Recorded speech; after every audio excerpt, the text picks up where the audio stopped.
Sa kasalukuyan, kamusta kayo Martians? Welcome back to the 365.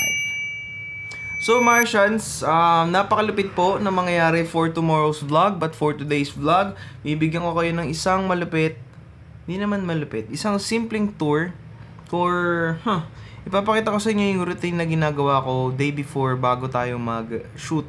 Because tomorrow's shoot is gonna be epic. But, hindi ko sure kung matutuloy dahil sa mangyayari bukas. But throwing back yesterday, sobrang saya lang din na naka-experience tayo mag-start ng manual na sasakyan at mag-rev ng engine. Apakabait ni client na sila nagbigay nung, alam mo yun, nung opportunity na yun para matry natin yung Subaru WRX at yung Toyota GR86. Like, damn, bruh. Sobrang ganda ng sasakyan. Actually, before din last year, nahilig po ako sa sasakyan. Ewan ko kung napakita ko na ba sa inyo yung sasakyan collection ko na Hot Wheels. Pero mahilig din talaga ako sa sasakyan. Nahilig ako sa mga JDM cars. At nung nagka-PS5 ako, nahilig akong maglaro ng Need for Speed The Heat. Kaya I absolutely fell in love immediately with cars. But I didn't dive in technically because it's another whole new world. But kung meron akong opportunity, magkaroon man ako soon ng opportunity na bukod sa magkaroon ng sasakyan, magkaroon ng opportunity na bumili ng JDM na sasakyan, hands down, Nissan Skyline R34. For tomorrow's video, for tomorrow's vlog,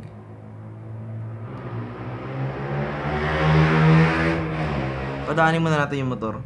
This vlog is going to be super epic. It's gonna be really great. Magandang mga kaganapan bukas.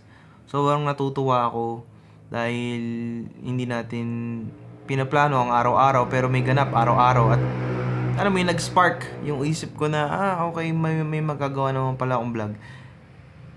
Pero namamblema ako ngayon kung matutuloy ba yung bukas. Kasi meron daw sinasabi silang rally tomorrow. I don't know, something political I guess, but I don't really involve myself when it comes to political stuff. Ang pinapanalangin ko is sana matuloy pa rin ang shoot bukas dahil alam mo yun, may kabuhayan tayo, may gusto tayong abutin na pangarap, alam mo yun. Kaya sana matuloy bukas. At kung matuloy man, maaga magsisimula ang vlog. At ang taong makakasama natin bukas nagde-daily vlog din.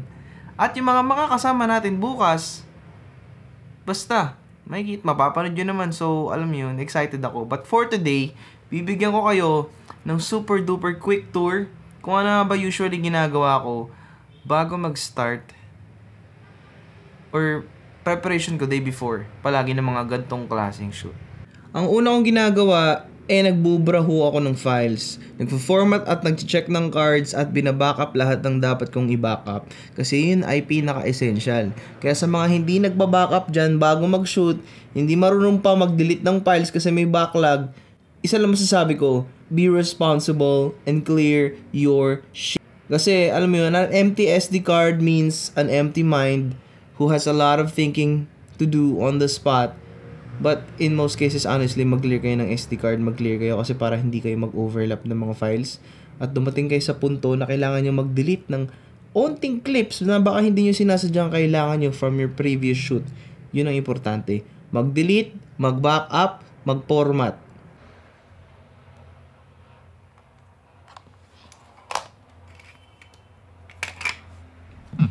Another thing I love to do, one day before ng ating mga shoot, is I always charge everything.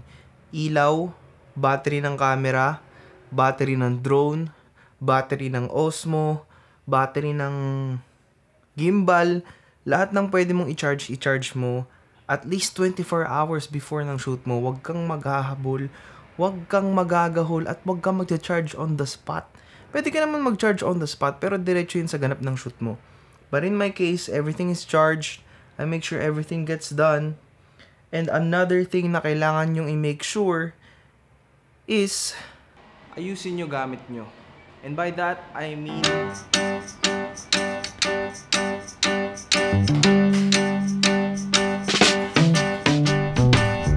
come tend the garden with me. We have so many seeds to sow. When the harvest else comes in, it will be. Okay, so guys, ano pa lang to? Initial setup ng gamit. Wala pa yung, initial ligpitan ng gamit to technically, pero walang setup ng gamit.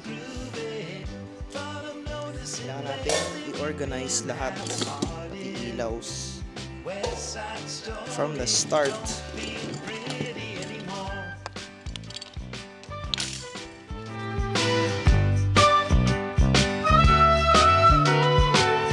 Well, we spent the bulk of our days feeling free, like we were properly stoned.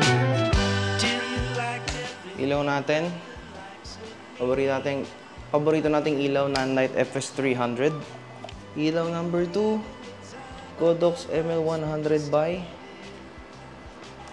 Syempre, yung ating 10-year na ilaw, Godox SL60 by. Ay, hindi. SL60 lang pala. Ito palang yung stainless steel stand ko. Just ito. Stainless na siya for nearly ilang years na rin. Which is not bad. Di pa siya kinakalawang. Mas maganda at mas ma-recommend ko ang stainless steel kaysa sa mga pangtamad na to. Ito yung pangtamad na kulay itim na nakakabwisit gamitin. Goods lang siya for SL60 but not for big lights. Compare sa na-experience nating mga ilaw sa photoshoot natin ng isang linggo na grabe, sobrang halimo ng stand. Nag-setup pa lang ako. Pero parang nag-warm up na ako para sa workout. Clamps. Ang ating modifier. Quick softbox 65 cm. Nagbaon din tayong isang softbox na medyo mas malaki. Tapos the rest niya natin kailangan. At gigantic modifier kasi yung shoot natin ay photo, video, solo palo.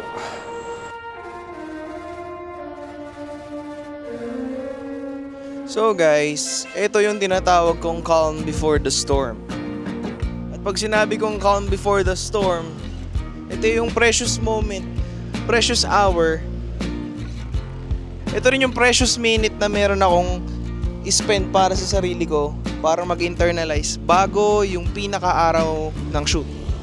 Sobrang critical ng araw na to kasi ito yung pwede kong sabihing araw nyo din na day off nyo bago kayo mismo mag-shoot. Unless, alam mo yun, sobrang araw-araw ng shoot mo, wala ka ng pahinga. Nangyari sa atin yun way back then. But this time, ito yung mga moments like this, ito yung mga chine-cherish ko na alam kong sobrang importante. Para makapag-nilay-nilay ka, makapag-relax ka, alam mo yun. Take in that fresh air na meron, alam mo yun, yung, you could pwede kang umalis, pwede kang gumala. Pero ako, I'm the type of person na I just like to stay at home. I don't really like to go out, party, drink, or whatsoever. It's either magliliwaliw ako dito sa taas, mag-workout, mag-iinom mag-isa. I actually enjoyed and learned how to be alone in the past year without like even craving the presence of, alam mo yun, any other human being except for my loved ones. Yun lang.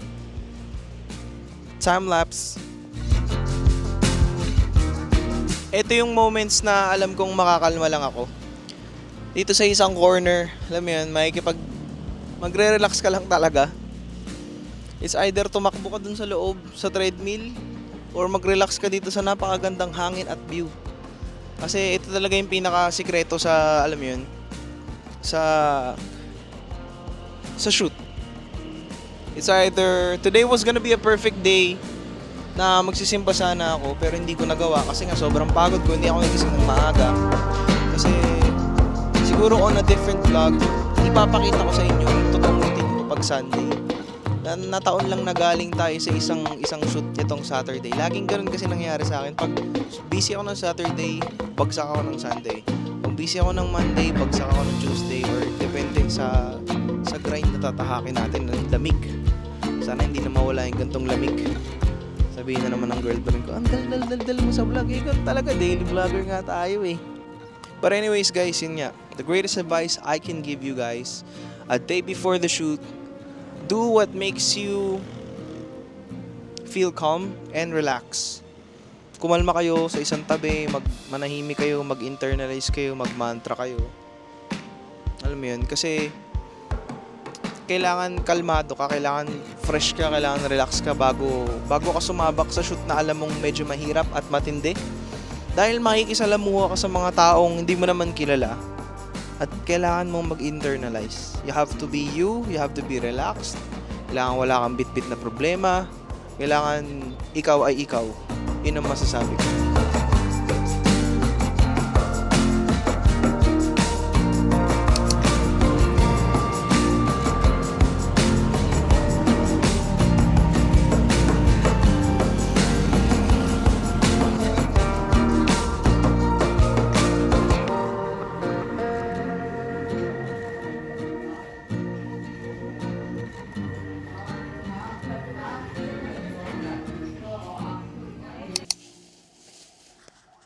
So yun guys, hindi tuloy ang shoot bukas. Apparently. Tumawag siya to sa akin habang kumakain ako. And then, ayun, hindi tuloy ang shoot. Dahil nga sa ganap bukas. Ibigay na natin ang araw na bukas na iyon para sa ating mga kapatid. At bukas ay mag-edit na lang tayo at magpahinga. At syempre mag-vlog. Nice. Peace out.